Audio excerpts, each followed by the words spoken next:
Hello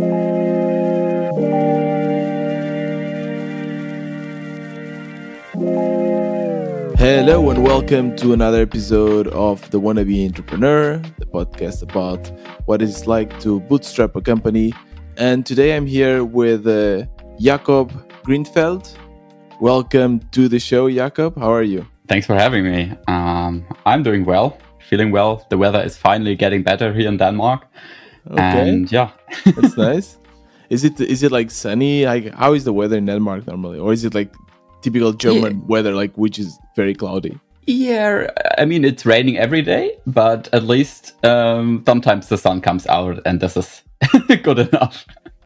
Okay. Is it better? Because Jakob is from Germany originally. Is it better than there or not so much? Oh no, the weather in Germany definitely was better, especially... Oh really? Oh my god.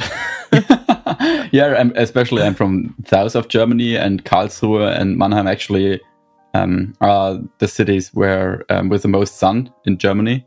So it almost never rained there. And and here it really rains almost every day. Oh yeah, rain is the worst, isn't it? I mean, cloud is also the lack of sun is also bad, but rain. Yeah, you have to get used to it. I mean, the first thing I had to learn here is really that you have to do stuff even though it rains, right? In Germany, if it rains, you just stay at home and say, okay, today I'm not going for a run or play soccer or whatever. But if you do the same thing in Denmark, you don't do anything. So you just have to go outside anyway. True. You kind of adapt to the weather. I think that it's completely true. And buy better clothes.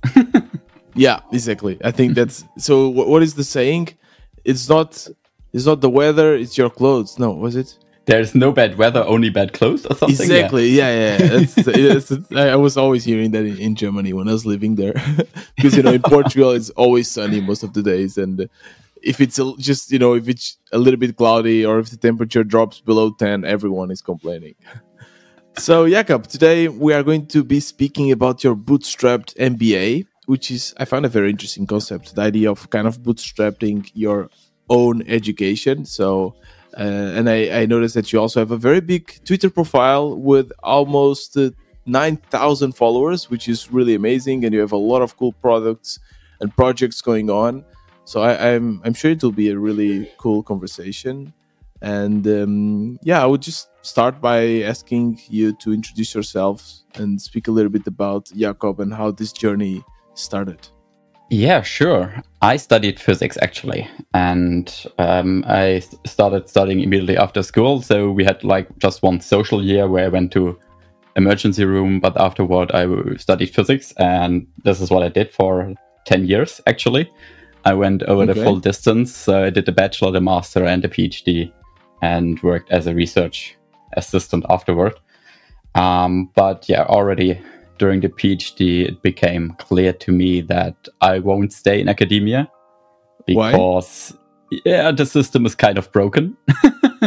If you have never worked at a university, you have this kind of romantic picture of what working in academia and doing science is like. Mm-hmm. But it's not quite accurate because it turns out that almost no one is able to do what I would call real research. So because everyone has to churn out papers, right?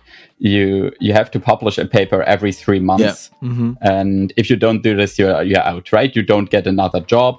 You won't get invited to conferences. You're out of the system. But this also means that you can never do risky research, right? You can never do a project where it's not clear what the outcome will be, because then the chances are very high that after 3 months you won't have a result, or after 6 months, right?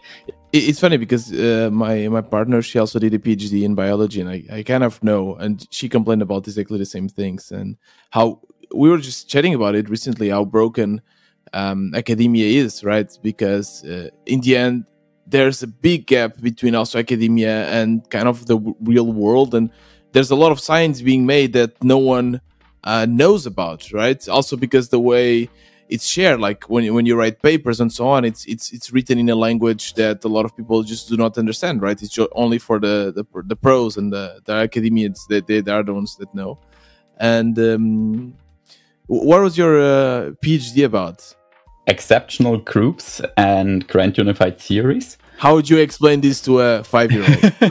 Yeah, I'm just trying to think. So the big topic in almost all my projects was symmetries, and this is like what we have at the heart of fundamental physics. The big thing we figured out in the past 100 years. There are rules, and we can deduce these rules from symmetries. And this is kind of a beautiful idea. Because in principle, you can write down infinitely many equations. But if you know that these equations have to obey certain rules, and this is what symmetries are, right? A symmetry is you do an operation and it remains unchanged. And if I have a ball, I can rotate it, and you close your eyes, I rotate it, you open them again, and you can't see any difference. Right. And this is why we say, a ball has a rotational symmetry. And the same is true for equations, right? You can do certain operations to these equations and they are unchanged. And the equations can also encode, in a sense, the rotational symmetry and stuff. And though you can write down equations just from a set of symmetries. And the idea then is, of course, if you want to go beyond the series, the ideas that we currently have, let's stick to this idea and just use better symmetries, right? And because the current symmetry we have, at the heart of physics, is kind of ugly.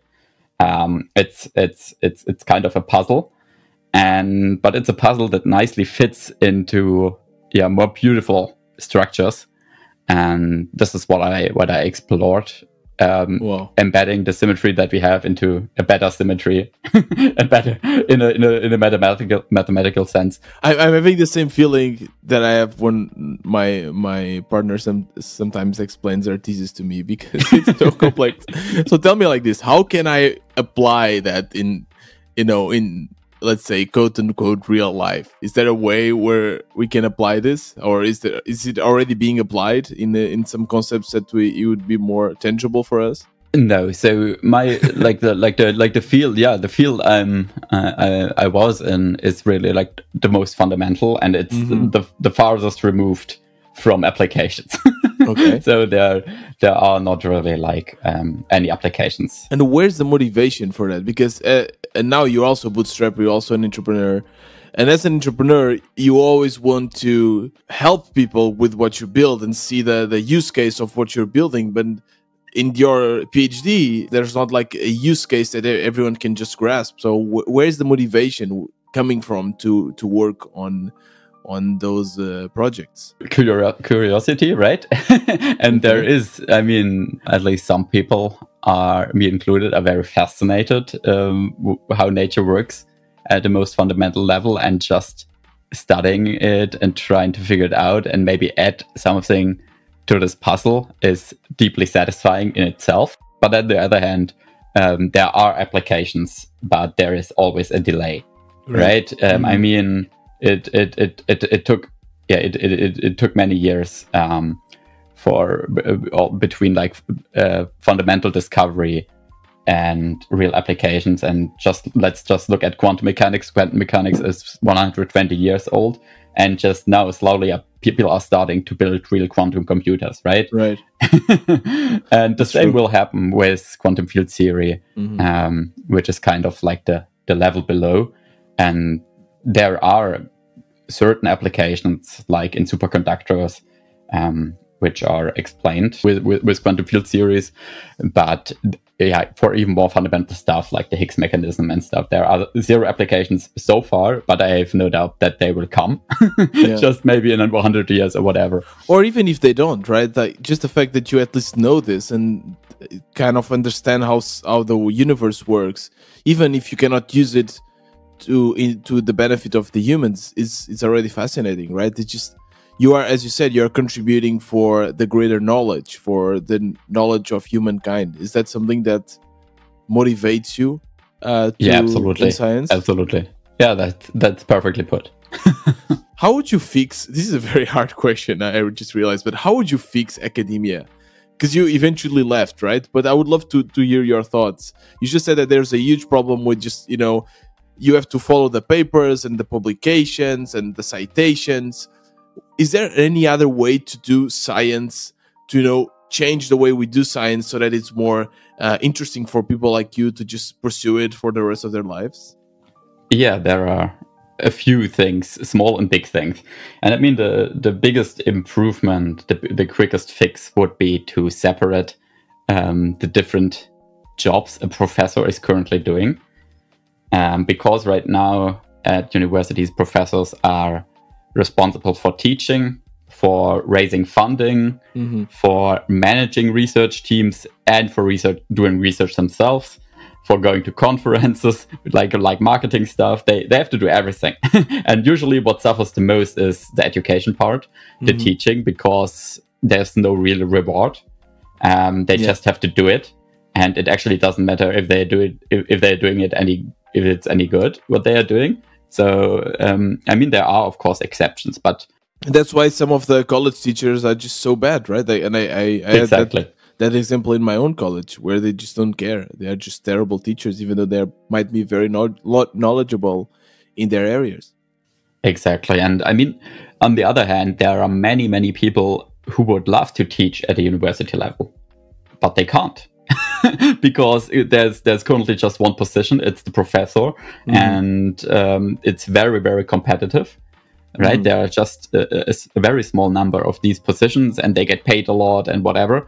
And they get tenure, right? Exactly. It's also fixed positions. Exactly, a fixed position. That's what basically, as you just mentioned before, that's what any scientist wants. Some stability in their lives, to have a family, and to settle down. So you basically want to bring academia or to face academia more like a business, right? You have the marketing experts, you have the PIs, you have the teachers. You want to split each area into its own kind of profession. But I guess for that, then the way academia makes money would also need to change somehow, right? Now the way they make money is mostly by the taxpayers, right? And for that they need great publications. If you want to split that up and to pay multiple salaries, because as you just said, a principal investigator, they end up doing a lot of different jobs. If you want to pay all these different jobs, it needs to become profitable, and the academia needs to make money, right? I mean, the thing currently is that professors are paid a lot of money. And this is completely unnecessary because these jobs are desired either way, right? And I'm pretty sure if you just cut the current salary into multiple pieces, you would still get quite a few nice jobs. We are just getting thousands of emails of hungry professors saying, "Who is this guy? They want to cut my salary." No, I've talked to many professors, and they're actually people seeing it the same way, because I mean, being a professor is a very cool job, right? And money is not the primary motivation, so it's completely unnecessary that they get the amount of money that they get. It makes zero sense. One thing is for sure, Germany, for instance, there's much more money for science than in Portugal. In Portugal, most of the grants that people get are public grants that you have to apply for. The institutes, they normally don't have the money to hire PhDs or academic or postdocs or something.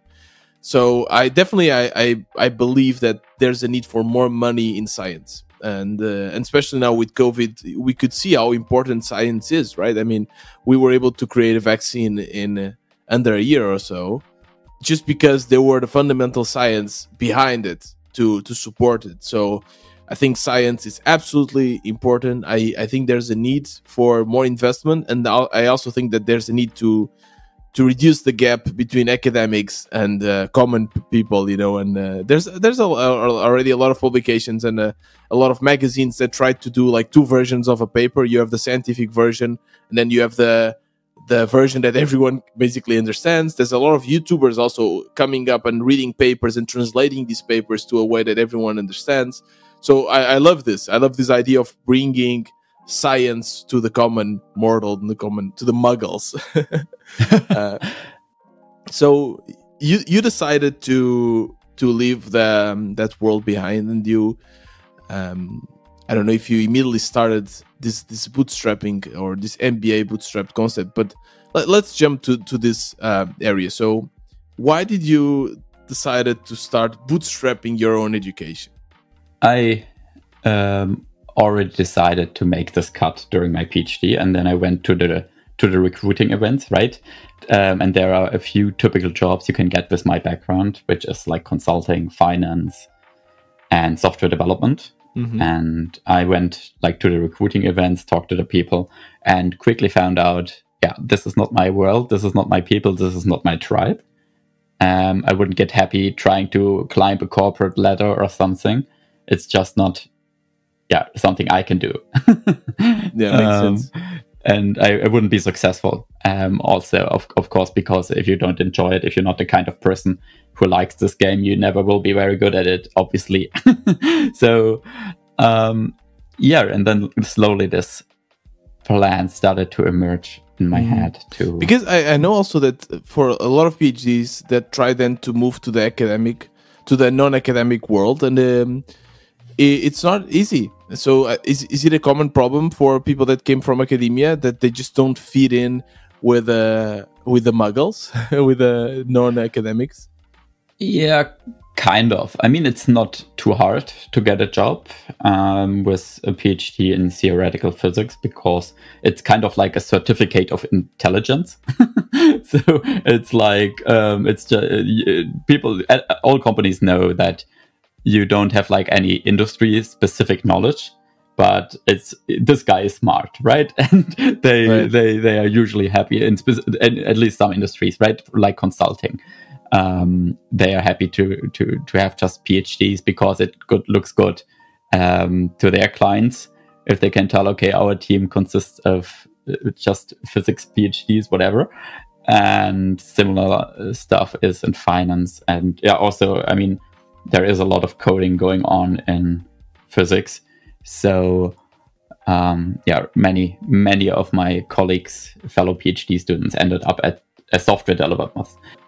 It heavily depends on what you study. And for something like physics, it's not immediately clear what you do. If you would explain your PhD to someone that is interviewing you, they'll be like, okay, QA. Exactly. Where would I put you? Like, it's really, really hard to grasp that. So how did you go from there to bootstrapping your own entrepreneur career? I was following the whole indie entrepreneur world for a while. Probably my biggest source of inspiration, Peter Levels, with his 12 startups in 12 months experiment. But also, other people just, it's funny, right? Because, I mean, 30 years, 20 years ago, this wouldn't have, I never would have realized that this is an option, right? You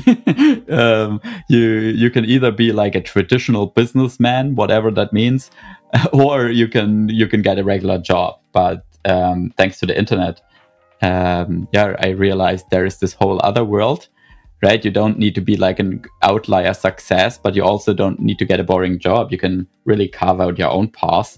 And it's possible because there are people just like me who've done it. And this gave me the idea. And then I came up with a plan to give myself 12 months to try if this can work for me, if I enjoy it. And I developed a relatively rough plan. So part of the plan was just like Peter, to do 12 projects in 12 months. Because output is important to really see how the market responds to different ideas, and making sure I don't end up in some deep hole and never validate my ideas. But also other stuff like ideating. I committed to writing down like business ideas, product ideas every day, just to train my idea muscle. I wanted to get better at putting my brain out there, because this is what I saw. The people who were successful in this whole new world were people who put their brain out there, so that other people, like-minded people, can find them, so that opportunities can find them. And so I also committed to publishing on my site, publishing on Twitter. So becoming visible in a sense, and doing all these things at the same time, every month, every day. And then after 12 months, re-evaluating how it went and if I want to continue. And this was, I think, 17 17 months ago. So obviously I decided to continue. I've been doing it for 1.5 years, or maybe even a bit longer, because I would say the Bootstrap MBA was a success. And it was even a bigger success than I expected, because obviously I saved some money before, just for my PhD salary and my research assistant salary, which I did for a few months. And I fully expected kind of to lose it all. Right? So in a sense that I wouldn't make enough money to pay for my living expenses. But it was the idea of the bootstrapped MBA to make money? Yeah, absolutely. I thought the bootstrapped MBA was just the concept of you kind of self-educating, right? How would you make money with such a thing? The Bootstrap MBA has a double meaning, right? I want to bootstrap my own education, but I want to learn bootstrap entrepreneurship, right? This is like the double meaning. My goal was like to learn how to launch successful indie projects, how to build successful businesses, and a successful business is one that makes money, that makes profit. So like this was just it was not the primary goal, but this is what I was hoping for, of course, that at least one of these projects I started during the 12 months would generate some revenue. Did you know what you wanted to learn? Did you kind of write it down and said, okay, this is what I want to become good at after this MBA? Yeah. I tried to be very systematic, because knowing myself, I can get lost very easily in like these deep rabbit holes. So I needed some structure, and I identified kind of like the areas I want to level up in. And one is ideation, really learning how to find good ideas worth pursuing, how to evaluate ideas, how to validate ideas. This is kind of like one of these core skills that I identified, but also stuff like content, writing, and different kinds, right? You have to learn how to use a platform like Twitter.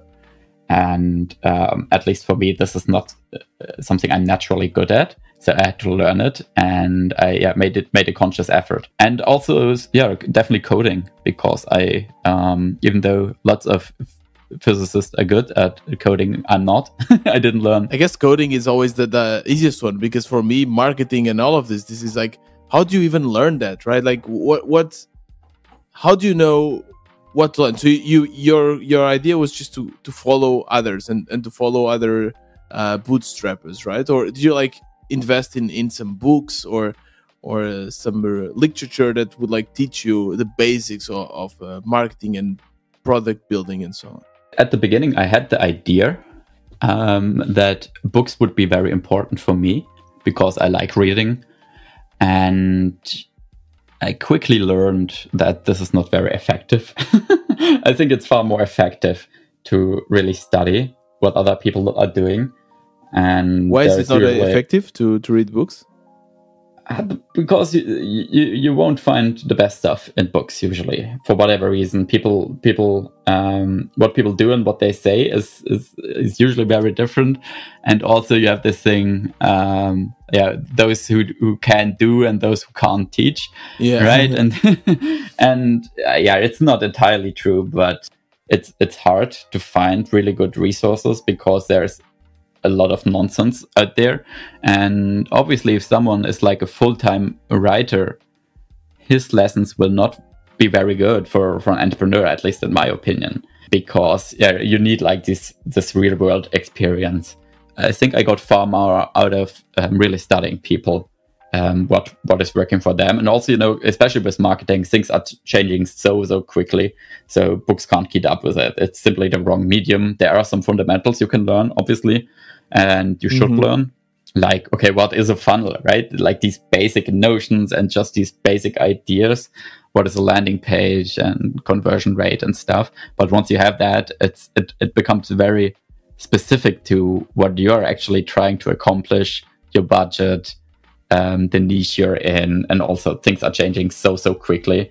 So what's working 2 years ago even is no longer working today, right? The thing with Peter Levels is just the perfect example, right? The little hack he was using of just launching every feature as a new product on Product Hunt. You can't do that anymore. And true. but now there are new tricks, right? And you really have to, yeah. At the time when the books get written, it's usually too late. Yeah, but you also have the concept of Peter Levels, for instance, where he wrote a book where he always updates it, right? It's a kind of a live book. It's always changing. The platforms are changing, everything, marketing strategy are changing, and how do you decide whom to follow? And I guess on Twitter and so on, how do you decide that? I like to follow people who are actually doing what I would like to do, right? And I'm not big into influencers, like people who are just posting motivational stuff, whatever, or just faking it in order to sell their courses and stuff. And I mean that's a whole different world, and some people like that, like the whole motivational fluffy stuff, but it's not for me. I really like people building in public and really sharing the lessons along the way. And can you give some examples of people that you like following and that you learned a lot from? Oh yeah, totally. Let me go on Twitter and see. I mean, you can see who I'm following, and then. Well, I mean, definitely Peter Levels, right? So yeah, obviously, that was the first person for you, and I think he's a great inspiration for a lot of us, because he is a builder, right? So he doesn't spend a lot of his time making money with courses. I mean, he did the book, but that was just because everyone was asking him to actually write the book, right? Exactly. Is there anyone in particular that we should also follow and keep an eye and learn from? For example, I think Ryan Kolb is a fascinating character, and he has this whole honest marketing stuff, but he's also he really shared some good stuff along the way. Now he's kind of a bit out of the game. He's semi-retired, so there is no longer that much interesting stuff coming, I think, from him. But I learned a lot from his older posts. So you just go to Twitter and see how they were communicating, and try to copy. Would you spend time actually analyzing and writing down their kind of tweets and seeing what worked, what didn't? Or it just was more an organic thing and you just absorbed by consuming their media, their content? No, I was very, very systematic. I'm trying to be very systematic. So really, when I started, I compiled this list of people who I thought were very good at Twitter, and then I actually downloaded all their most popular tweets. And then I tried to find patterns, right? You can just search on Twitter, you can enter a name, and then you can use min-favs for the minimum number of likes. And then I downloaded it, I put it into a table, and I tried to find patterns, and there were patterns. I found tell us what this. I love that you are bringing basically your PhD and academic mindset, your researcher mindset, to the world of entrepreneurism and bootstrapping. It's really interesting. So tell us about these patterns. What have you discovered? Yeah, I actually turned it into a product at one point. It's called whattotweet.com. Okay. And I actually no longer own it. I sold it, but and I started it. It was a direct result of this research I did. Okay. So you can see, if you go to what to tweet, it's very, very simple. You go to the website, and all it shows you is a prompt, right? And it then just tells you, do this. And wait, did you sell it to Tweet Hunter? Yes, exactly. Wow, cool. I interviewed Thibaut here. He's cool. He's a cool guy. Small world, like I said. Yeah, in the entrepreneurship community is. I put all the patterns I found. I then formulated prompts that would allow me to write these kind of tweets, and I really just built it for myself in the start. So because, as I said, I wanted to get into the habit of tweeting and building, putting myself out there.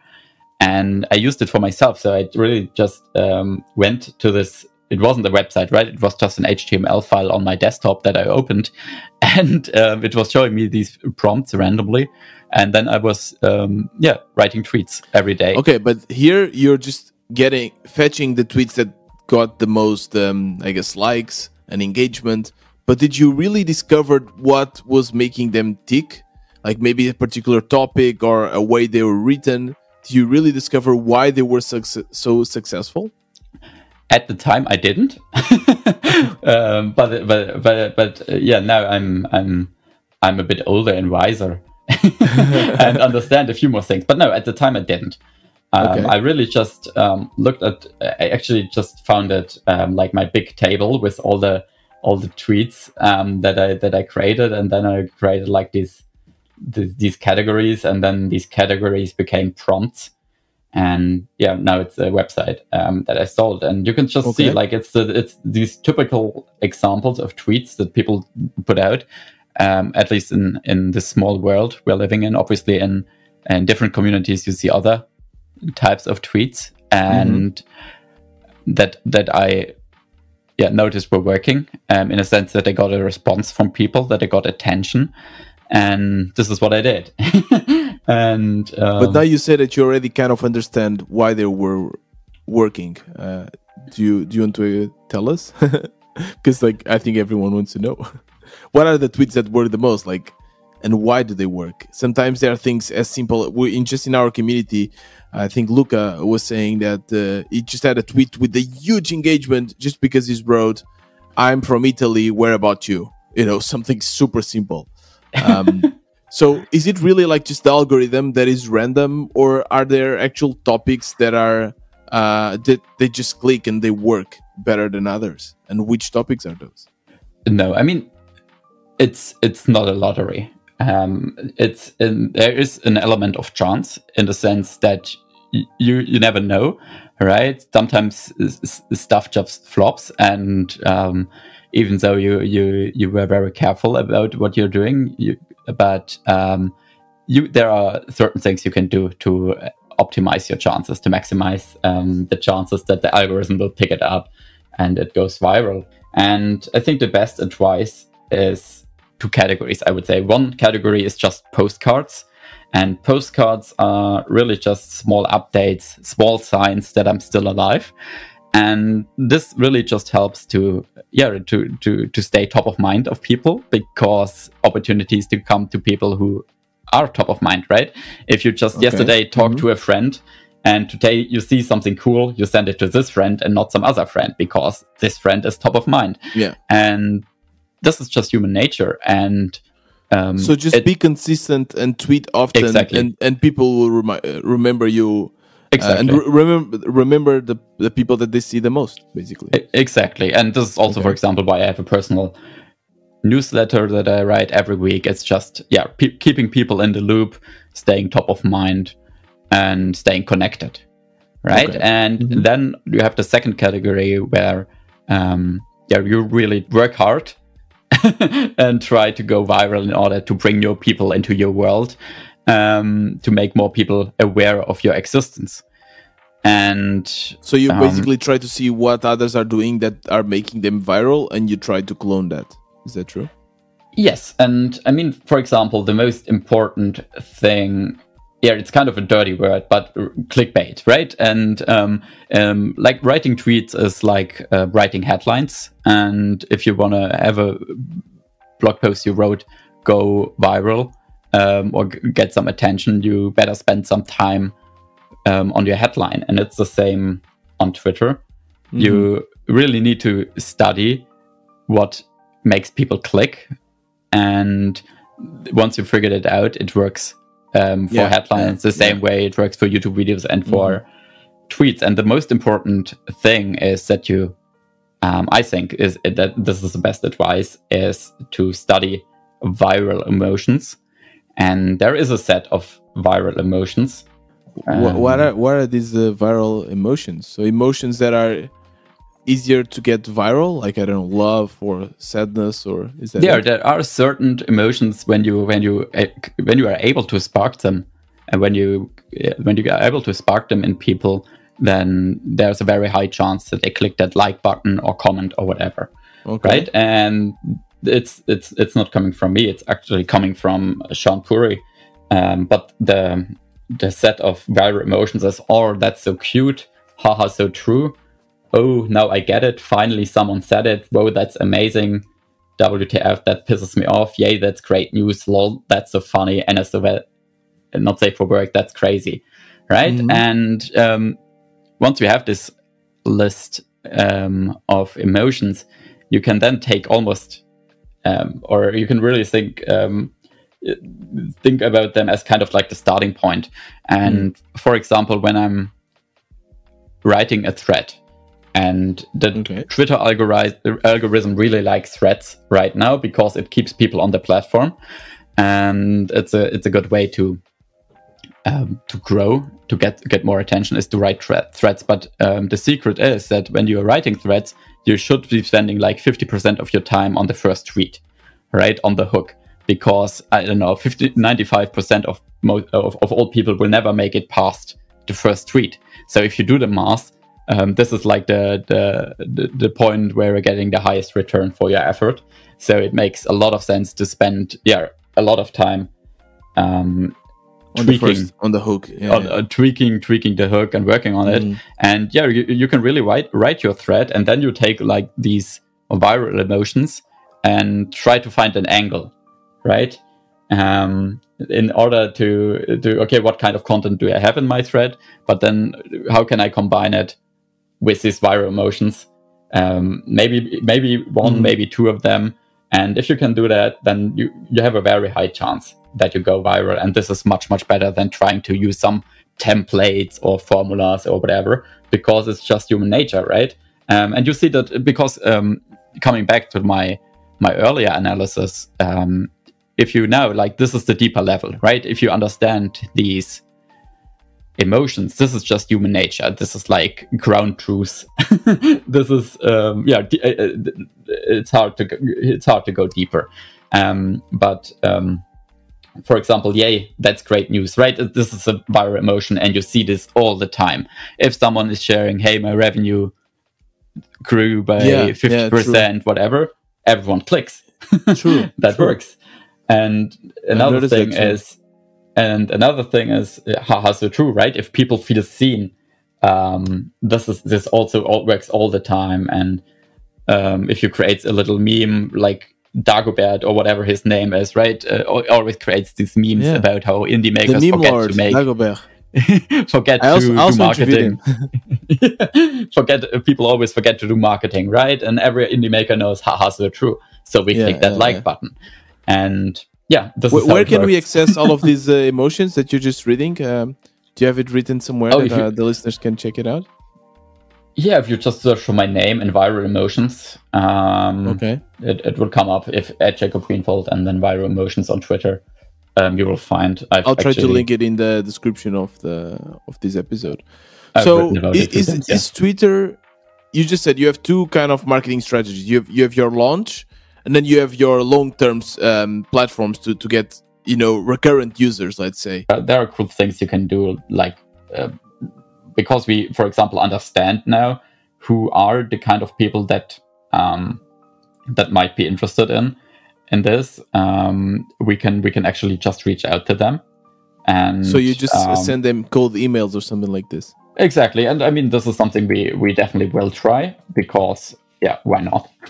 Have you tried that before to any of your other products? No, absolutely not. I have zero experience with cold emails so far, but it's something I think that can work, and some agencies, productized services, have seen some success. And I'm just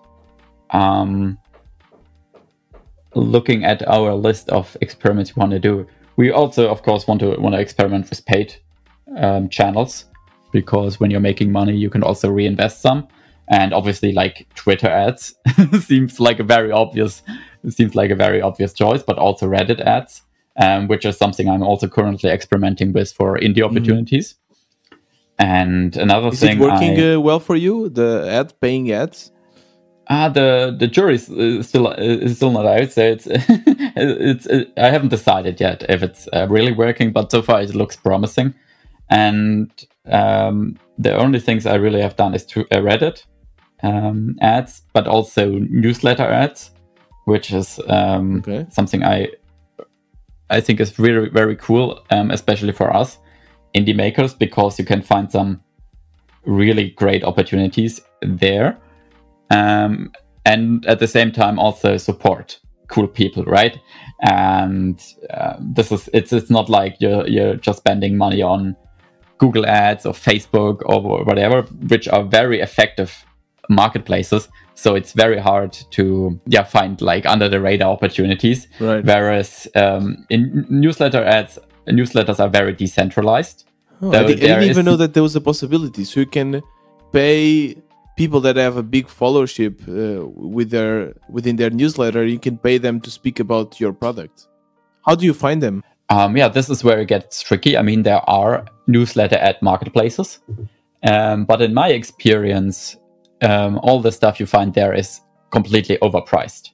It's much too expensive for what you're getting, and the range is crazy, right? I have people with like 10,000 subscribers asking for $1,000 for an ad, and I've booked newsletter ads for newsletters with 10,000 subscribers for $80. So it's completely wild. And of course you have like open rates, but in this example the open rate was the same, and also the industry was the same. So it's completely wild. And the best opportunities is you really have to hunt for them. You really have to search for your newsletters in your niche.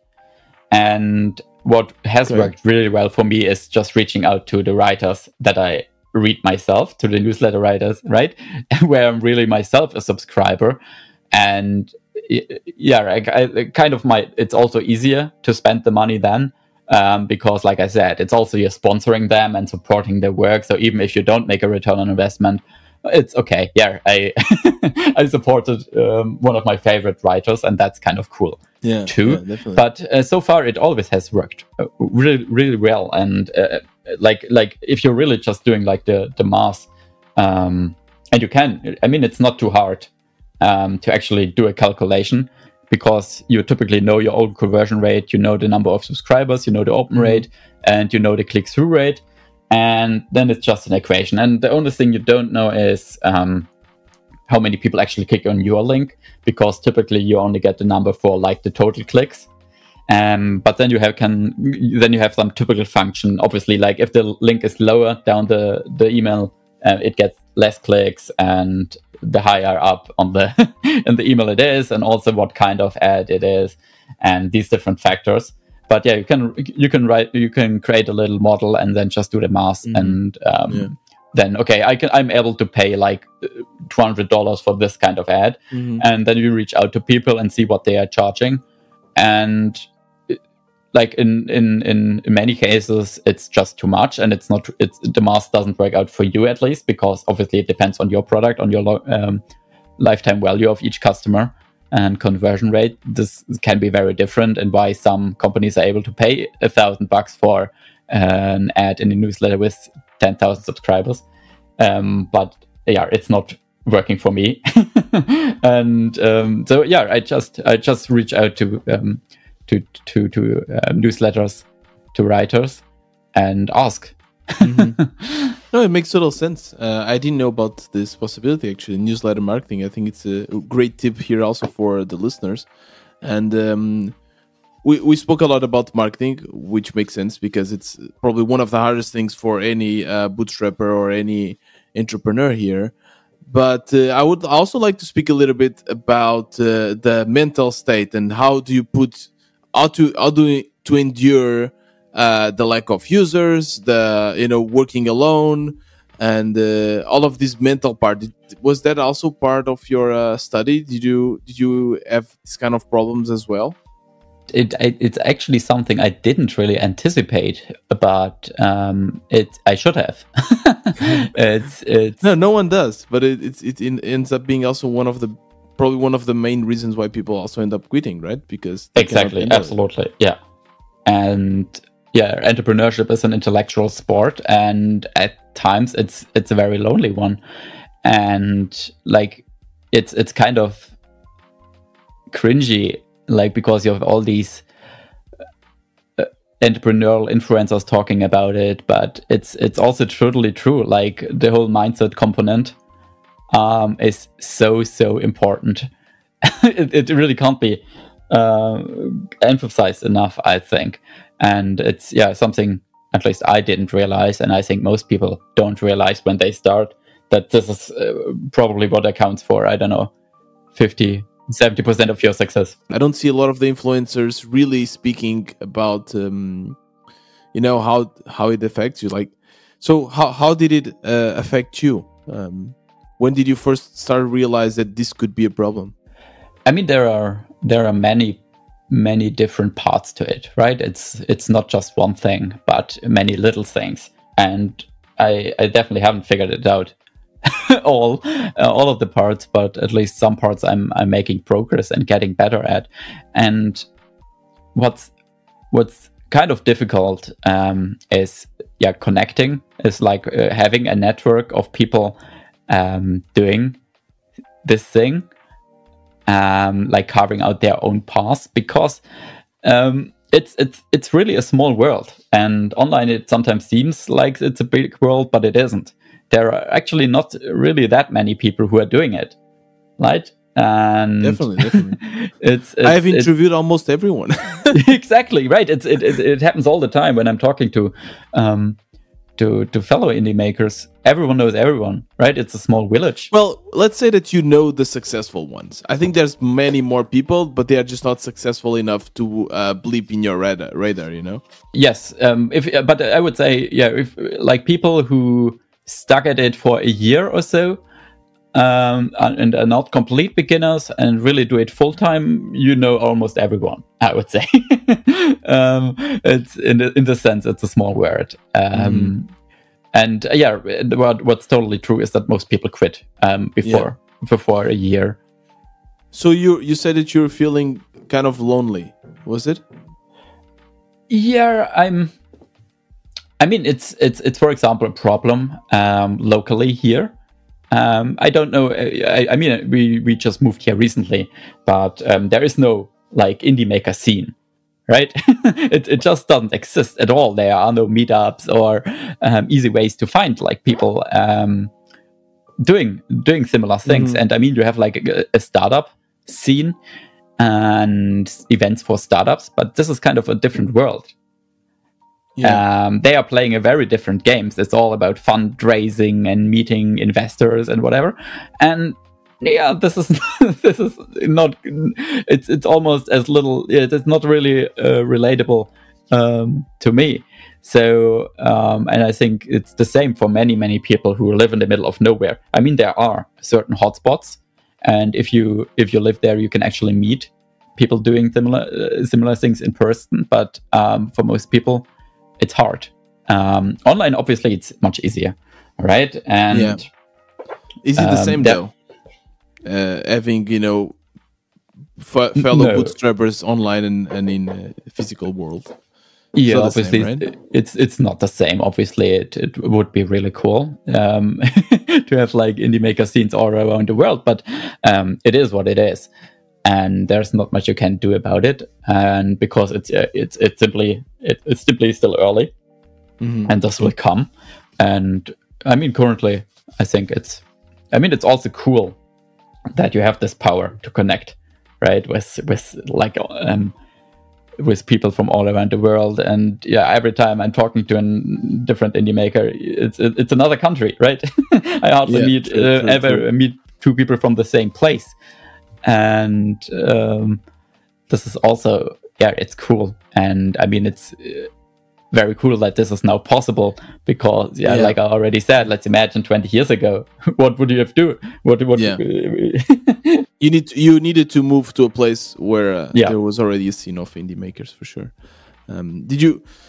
One thing that I also feel is that and that's kind of also my question when I was seeing that the fact that you're building your own MBA, let's say your own education, is that how do you know you're doing the right thing, right? When you're working for someone else, when you are studying, especially in school, not particularly a PhD, but even PhD, right? You have people that can guide you and can tell, okay, this is what you should do to reach the point B, right? This is what you should do to get your clients. This is what you should do to get profitability. That doesn't happen for us, right? So, and I feel this a lot. I'm just alone. And well, there's other entrepreneurs, but they are not really working in the same project as you. So you can not always just use whatever they are doing, because sometimes whatever they are doing doesn't work for your own case. And this can be really overwhelming, and you just don't know what to do. And I don't know, for me, just by speaking about it, I kind of freak out. Is there something that also affected you? And if so, do you have any tips, any tricks from your kind of research on how to improve that and how to get past that? No, I mean, you're totally right. That's probably the hardest part of it, that you're completely on your own, responsible for everything. And I mean, it's kind of cool, but also very, very scary. It's much easier if someone just tells you what to do. And if it's the wrong decision, it wasn't your responsibility, whatever. And you're embedded in some kind of structure. But yeah, we aren't. And I mean, it's also dangerous, because a lot of people then start following these gurus, right? Because it's very, very tempting, because they seem to have all the answers. But yeah, they're just preying on beginners and selling shitty courses. Yes. And I mean, it's totally understandable why people fall for it, right? Where they want this to be true, and it's dangerous. Yeah. No, someone else won't be able to give you the answers for the exact same reasons you just mentioned. How do you overcome this? How are you okay with not knowing? Is it something that gets better with time? Are there certain strategies that you do? I don't know, doing some sport or having some chats with someone, or just disconnecting. Is that something that you realize that somehow helped you overcome certain anxieties that you might have as a bootstrapper? Yeah, I think probably the most important thing is really treating everything I do as an experiment. So I'm not married to any idea or any project or any piece of content, right? I just do what I can, and I then don't have any influence over the outcome. And I really always try to be like focus on the process, on my systems, and not on the outcome, on like any fixed goals. I never really understand when people say they want to make 10k MRR or whatever. You don't have really any influence over it, right? And I would rather do stuff like, okay, I want to launch a new project every month because I have full control over that. I want to publish a post every week. This is what I have control over it. I want to distribute my posts consistently across Hacker News, Indie Hackers, whatever. And I can't influence if it really will go viral. And it's just a recipe for for getting mad and sad if you kind of try to focus on I want to grow my Twitter following by 10k whatever this month, because yeah, you can't. you don't have really influence over it. The best you can do is really try to write a tweet every day, and yeah, having these kind of process goals rather than outcome goals. And that's a very good point. So instead of focusing in, as you said, instead of focusing on something that you cannot control, you do experiments on stuff that you can control, right? Like, what will happen if I tweet every day for the next month? What did happen if I do my launch on the product hunt, right? So things that you can control, and then you don't feel so lost. Is that it? Absolutely. Yeah, that's very interesting. That's a very good point, Jakob. And I feel that sometimes, and you're absolutely right, a lot of people have goals that they really cannot control, like have 10k MRR. You see that a lot in people's profiles, people that want to achieve that, and then when they, and I'm guilty of that, right? I don't have a specific maybe monetary goal, but I want to make money. I want to live out of my project. And this is something that I cannot control, obviously. So I think it's a great tip to just focus on what you can control and look at everything as an experiment, because you will just learn from it and you'll see what things work and things that don't work, and just be okay with things not working, because as in any good experiment, there are certain things that do not work. Exactly. Sometimes you win, sometimes you learn, right? Yeah, exactly. Very good point. As a last question here for you, Jakob, what would be your advice for a bootstrapper that is just starting? Because now you've learned a lot, and let's say that you were just starting now, right? Yourself, you quit your job as a postdoc, and you're now starting your own bootstrapping career. How would you do things differently in comparison with when you actually started? What would be the first things you would do? Yeah, I think I almost accidentally did a lot of things right. So there are many things I would definitely do exactly the same way again. So what would you not do the same? Okay. Is there something? What would I not do the same? Probably the thing I regret the most is selling assets. And this is something I think you should never do unless it's for a life-changing amount of money. And I see this a lot. And I've also heard other people talk about it, that it's kind of tempting when you're in the trough of sorrow, right? Because you always have like this initial excitement, and then comes the trough of sorrow where everything stagnates, nothing makes sense. And it's then always very tempting to just give up and just sell your stuff. And I would always advise against it unless of course it's for a life-changing amount of money, because if you really want to make this work, this whole indie entrepreneurship thing, then you need these assets. You don't need cash, right? You need cash flow. You need a sustainable income, and you should never sell. Very good, very good point. I think that a lot of bootstrappers, including myself, would just be happy that people would be interested in buying their product. But it's a very good point. Don't try to sell just out of desperation. So thank you for sharing that with us, and also thank you for sharing your journey and your learnings here with the Wannabe Entrepreneurs. There's certainly a lot of things to learn from. And I will also link your Twitter profile and everything that we spoke about during this interview in the show notes of the episode. And I hope to see you also in the WB space, because especially if you don't have a lot of entrepreneurs or bootstrappers around you, there's a lot of them there, and we hang out all the time. So yeah, hopefully I'll see you there. Yeah, I will definitely. I already signed up, right? Exactly. I just need to become active. And yeah, thank you so much for the invitation. Yeah, start by introducing yourself, and I think that's the best thing, because you'll see it's really nice. Every time someone introduces themselves, everyone will just come and say hi and introduce themselves as well. So that's what I always recommend people. At least introduce yourself and then see if you like it. But that's definitely the step that you should know. Makes sense. Yeah, Jakob, thank you very much for your time. It was really a pleasure to have you here. Yeah, thanks for having me.